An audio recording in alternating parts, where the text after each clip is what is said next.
You're listening to the Exhibitionist podcast, hosted by Nichola Reader. This podcast is brought to you by InspiringExhibitors.com and Pro Extra, a wholly owned division of 12th Man Solutions Limited. Welcome to episode 40 of the Exhibitionist podcast. I'm your host, Nichola Reader, and it is fantastic to be back on air and have you joining us today.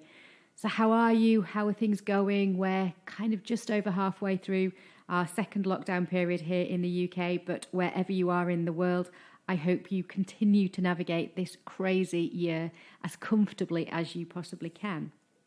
So just picking up on something that I got asked by a couple of people following on from last week's show, when I mentioned that I trained to be a celebrant over the lockdown period, over the summer.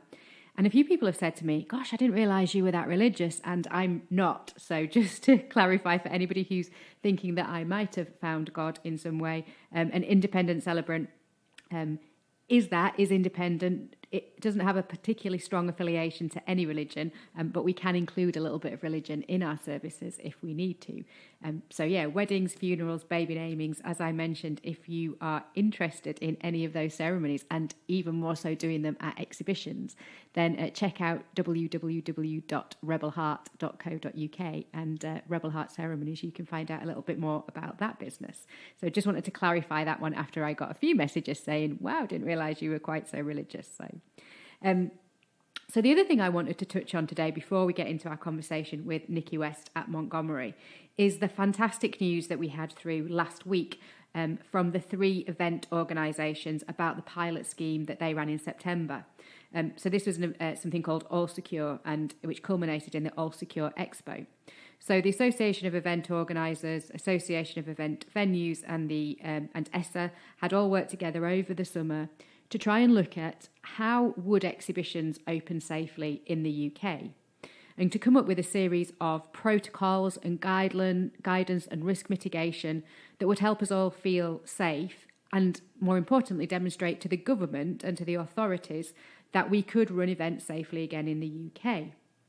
So the work that they've been doing and put together then culminated in the All Secure Expo, which happened in September at the Business Design Centre in Islington, where 300 event professionals from around the UK came together to an exhibition, and a lot of new guidance was put in place. So a lot of things around comms, so talking to people before the event about where they'd been previously, had they been in any high-risk areas, not to attend the event if they were showing any symptoms, how to make their travel there as safe as possible.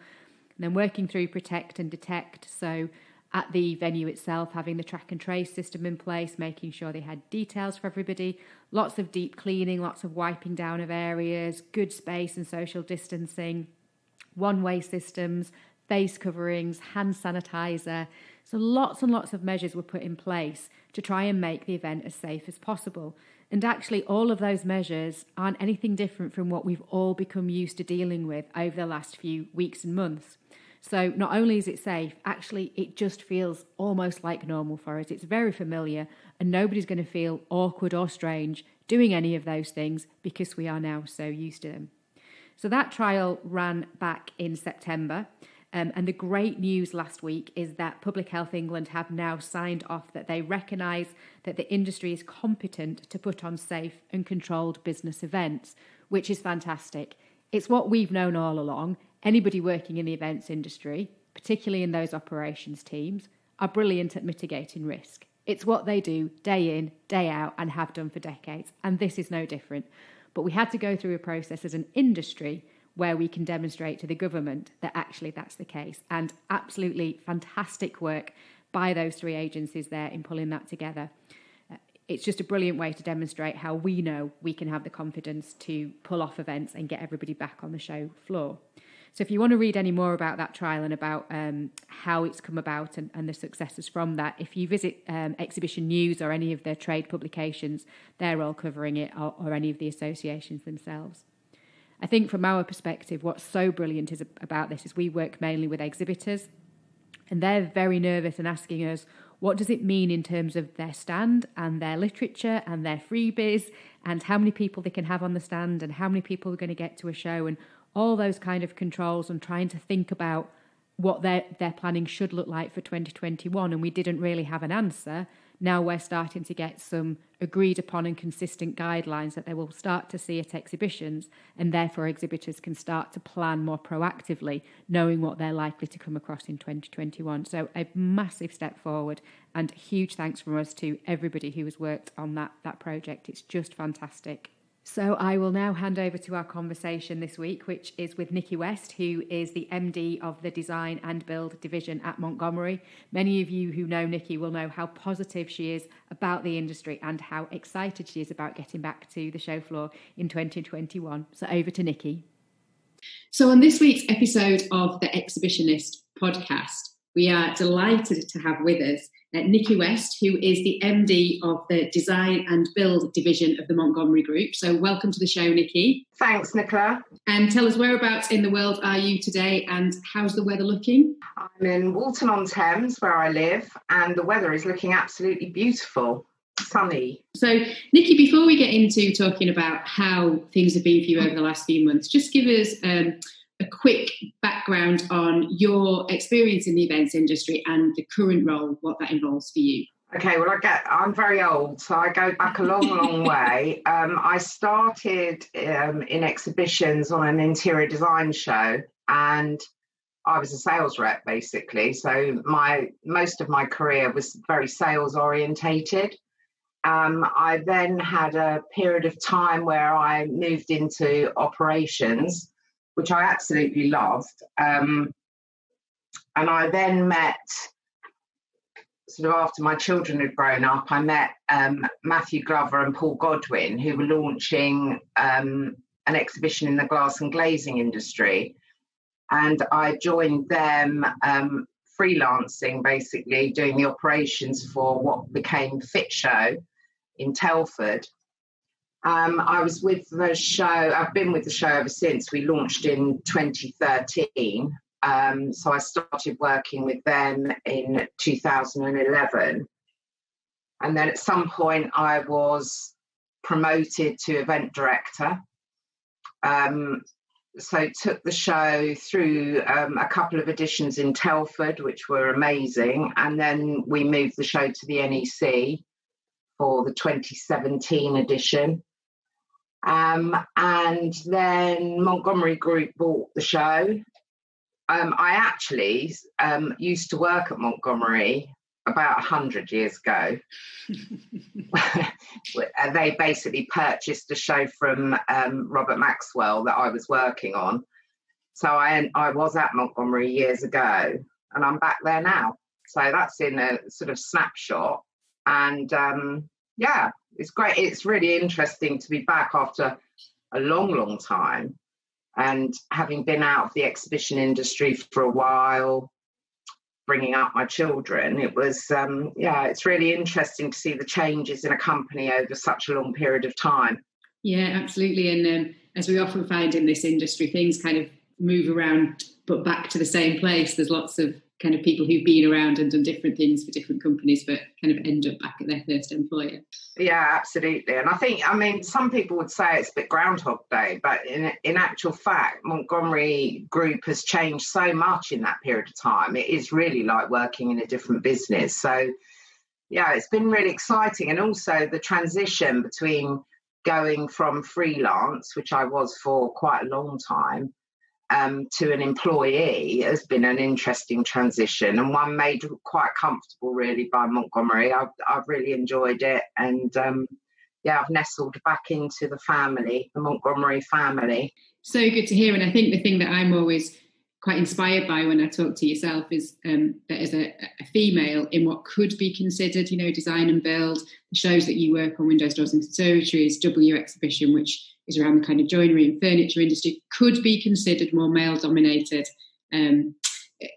environments to work in, but you just take that on and do a fantastic job. So that's always really impressed me, to have a really strong female, although, I don't want to get into the kind of female versus male gender debate, but it is great just to see in that environment, a really strong woman thrive. So yeah, thank you. I think Women in Exhibitions, the new group that's been founded, I mean, there are a serious amount of really strong women in this industry now, and I think sometimes it goes unrecognised. You know, you don't. Yeah. It sort of happens by osmosis, and yeah, I mean, I don't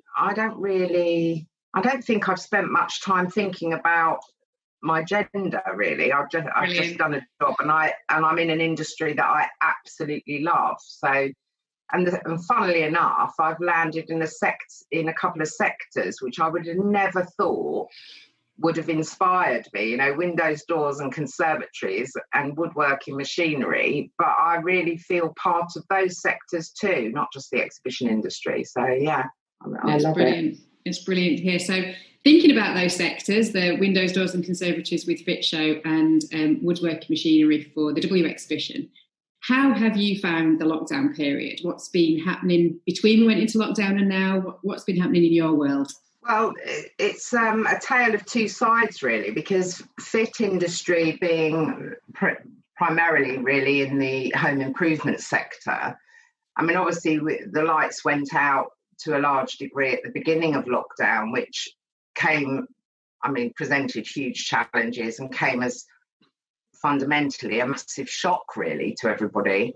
But being in the home improvement sector, we've all been spending a lot more time in our homes, and we've had to change the use of those homes in a lot of cases to make, you know, comfortable office accommodation, and staring out of badly fitted windows, for instance, has become more poignant. So really since May, when the lights did go back on in the fenestration industry, they've seen a real V-shaped recovery. They've been busier probably than ever before. So really our role has been managing the transition period between the lights going out and the lights going back on. And, you know, we were really careful about how we managed our communications. We took out all the sales messaging. We were very much empathising and sympathising with our sector. We tried to become, through all the channels, and especially the website, we tried to become really a voice of the industry, so that we were a bit of a community hub. So we weren't just focusing our efforts on exhibitors, we were focusing our efforts on our sector and really trying to sort of share information, share some positivity, some empathy, really to help guide those people through. So that, you know, that was really our tack on that. On W, it was a slightly different scenario because we had a September dateline, a 2020 dateline for W exhibition. And in April, I took the very difficult decision to look at moving that show, postponing it to 2021. We very much did that with the market, with the industry and the sector, with all our exhibitors. You know, we spent a lot of time talking to them about what would work best for them.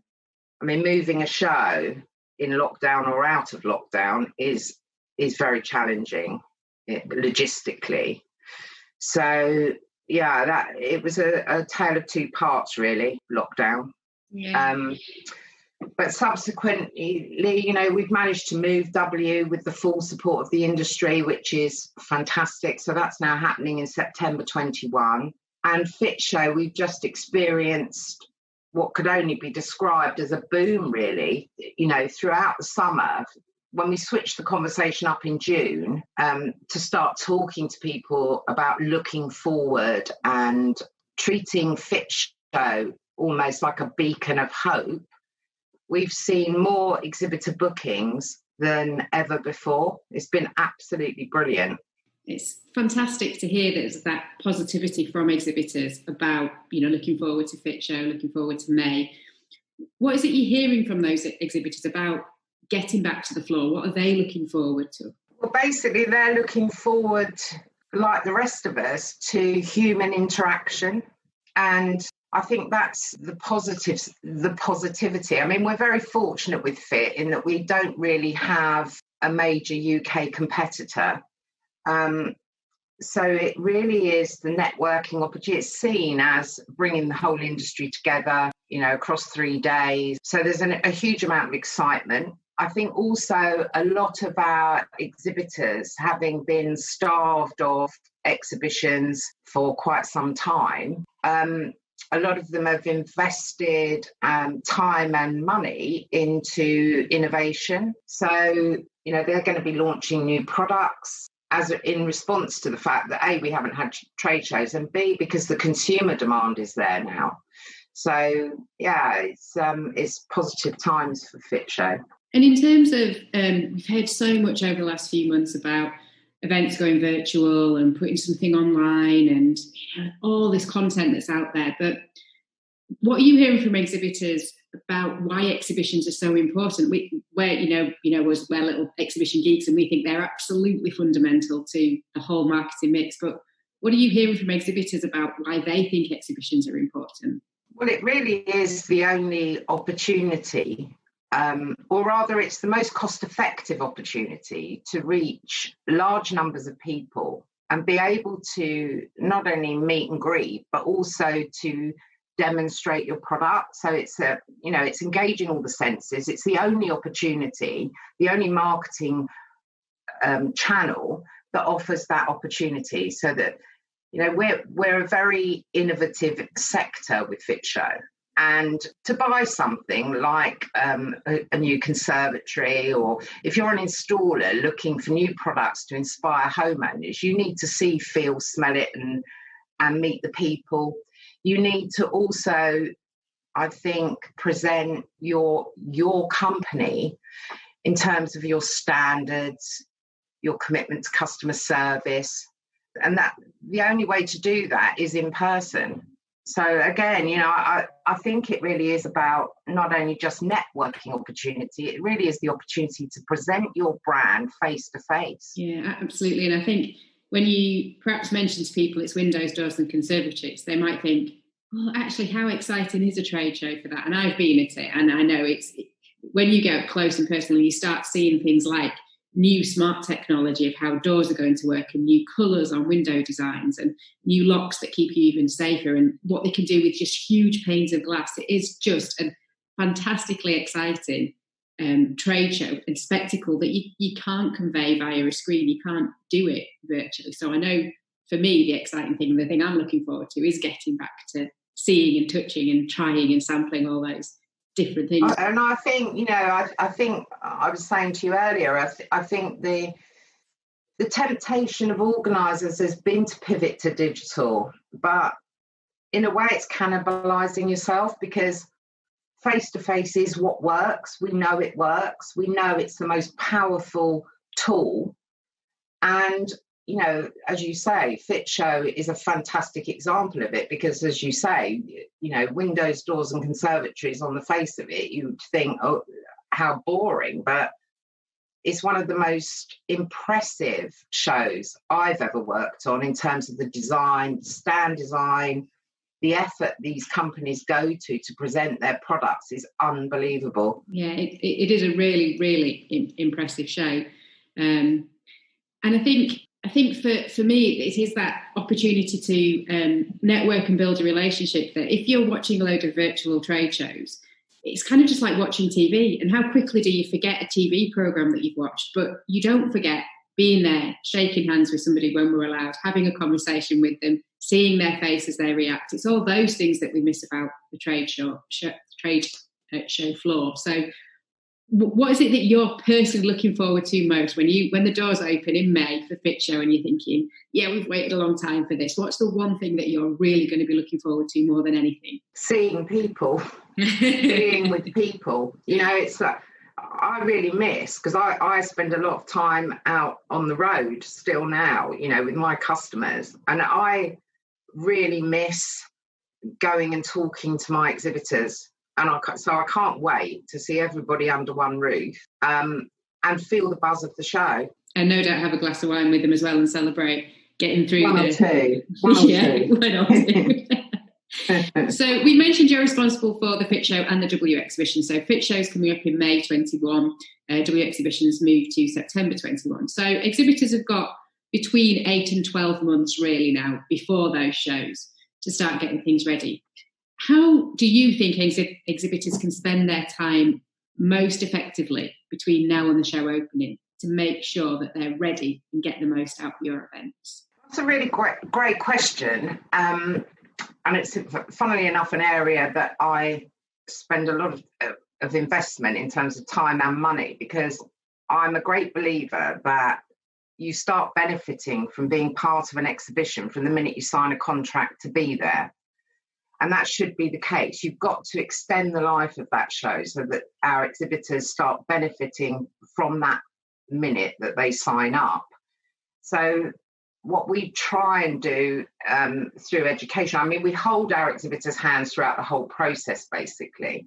And we try to get them to operate with some joined up thinking in terms of making the focus the 3 days of Fit Show or the 4 or 5 days of W, but we start getting them to market their presence and direct everything they do across all the channels into the physical presence of the show. And we find that doing that, it inspires so much excitement, but also they start getting sales inquiries because they're part of the Fit family or the W family. And we find that, you know, in the lead up to Fit Show, as an example, our logo is red. Whenever you flick through an industry magazine or you're on Instagram or Twitter, all you see is red. The whole world turns red because everybody is focusing everything they do into communicating the importance of those 3 days at the NEC. So, yeah, I think extending the shelf life of shows and really maximising the return on investment is your duty as an organiser.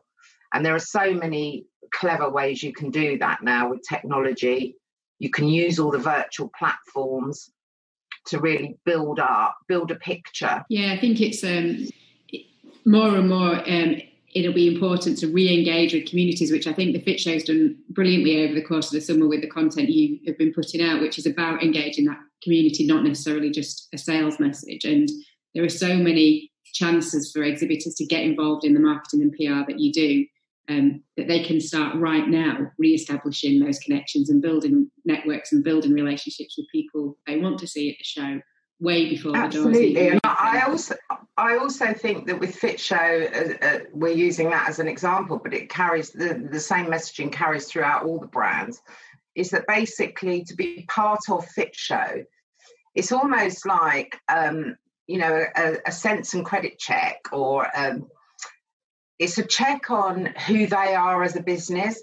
So it's allowing them to use the Fit Show platform to give the industry confidence that they're here and to communicate messaging around what their ambitions are, what their missions are.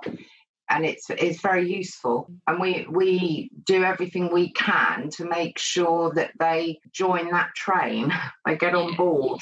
And that's the frustrating thing that we find with a lot of clients that we work with exhibitors, where all of those opportunities are put in front of them by organisers, and yet they still just don't take them. And then at the end of it say, oh yeah, we didn't have a very good show, we didn't really meet anybody. And when you start to then dig a little bit deeper and say, well, did you engage in the marketing platforms? Did you get involved in the PR? Did you get involved in all of those different communications? Oh, well, no, we didn't really think about that. And that's time wasted then. That's gone. It doesn't just happen on. But I agree with you. But there are a lot of methods you can use to make sure that it's all really about making them see you as a show as part of their industry. So rather than just being an add-on to the industry or a profit-making machine, which is often how exhibitions are viewed, you've got to be seen to be serving the sector, and you've got to be seen to be part of it.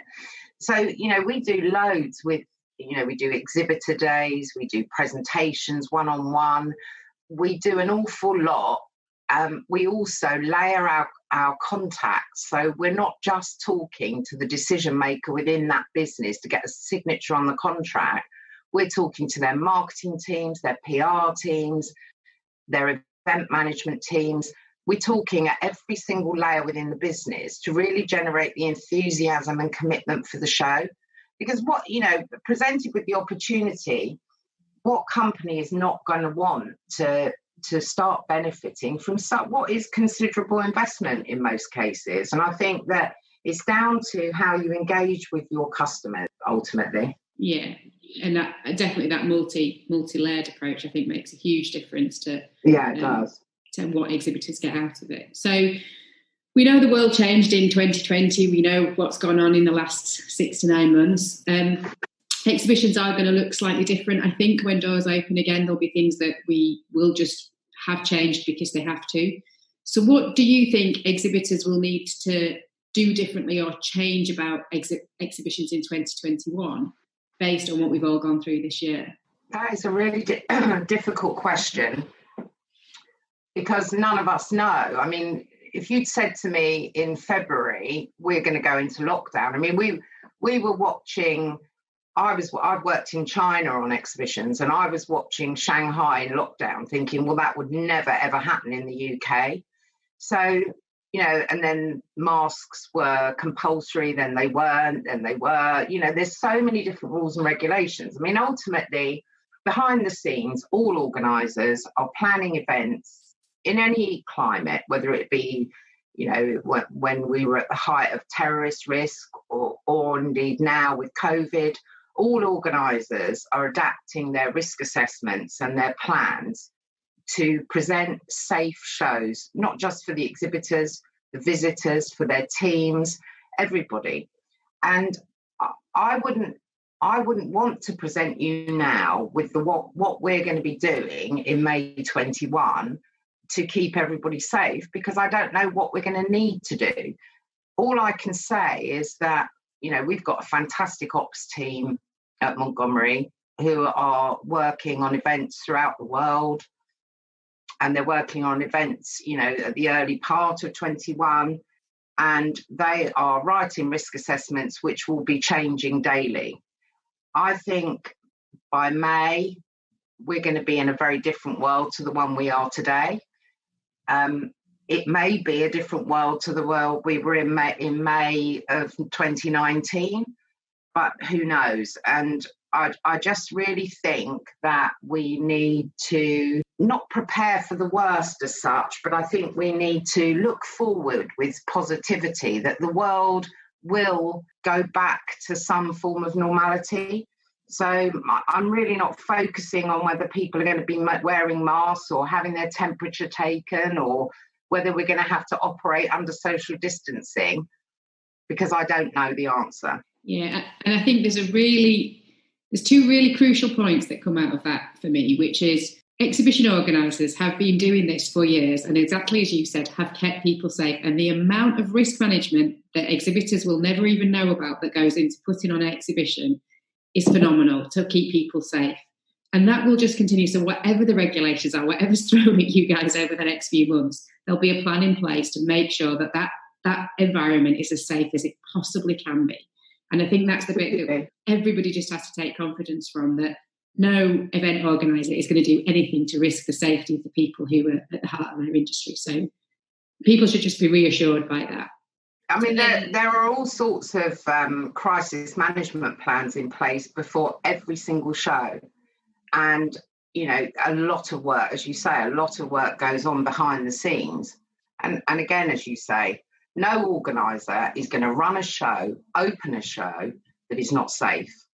And whatever that takes will happen to ensure that it doesn't affect the return on investment from the exhibitors and visitors, all the stakeholders, but we will do it safely. Yeah, and I think that point being a given, the next thing for exhibitors to think about then is just focus on what you would have focused on anyway, which is set some smart objectives, know who you want to talk to, know what your proposition is, contact the right people to build up some relationships before the show, and then deliver your show brilliantly and follow up with the people you've met. None of that changes. And we're hearing so much about, oh my gosh, I'm an exhibitor, I need to change absolutely everything. And it's kind of like, I'm not sure you do actually. Just go back to the basics of what's good practice for any exhibition. You're absolutely right. And that is the whole focus for exhibitors, whatever the risks at that particular time, the risks of weather or viruses or terrorist attacks or or Brexit or, all of the risks. Exactly right. The planning and the orchestration of that does not change. You need to be making every penny of what you've invested into exhibitions count, in the knowledge that your organiser is going to be looking after everything else. That is such a good point. I think that's kind of coming to the close of the conversation now, but it's such a great point that the exhibition will happen safely. As an exhibitor, just focus on doing what you should have been doing anyway, and you'll still have a great show.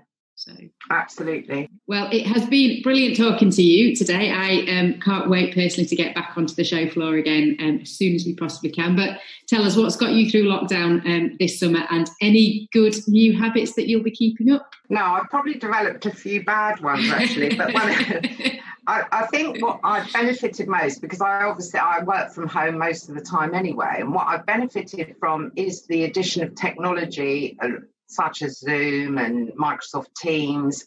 I'm doing loads of face-to-face, but what I've really enjoyed is spending such a lot of uninterrupted time with my two girls, so my family really, but I'm not exercising. I'm continuing to support the wine industry and so no new habits that you would want to hear about, really. Well, it's good to see you looking so fit and well at the end of lockdown, and raring to go for what's going to be a packed 2021 for you by the sound of it. So if people want to get hold of you, I guess they can visit the Fit Show website or W Exhibition websites, or via LinkedIn. Would that be the best ways? Yeah, absolutely. Brilliant. And I'm looking forward to seeing you and Steve and working with you towards all the learning content of the shows, which is another important element, particularly with Fit. Yeah, so I'm looking forward to that. Thank you. Yeah, it'd be great to get some good speakers on the stage. So thank you so much for your time today. It has been fantastic talking to you. Good luck for everything over the next few months, and we will see you very soon. Thank you, Nichola. Cheers. Thank you.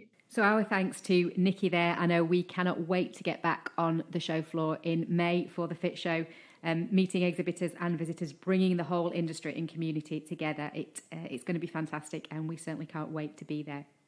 So coming up in next week's edition, yes, next week, that is right, we are now going out weekly rather than fortnightly. But next week we have Andrew Evans, who is MD of Thorough Events, and Andrew actually managed to deliver an exhibition or an event over the summertime, albeit outside.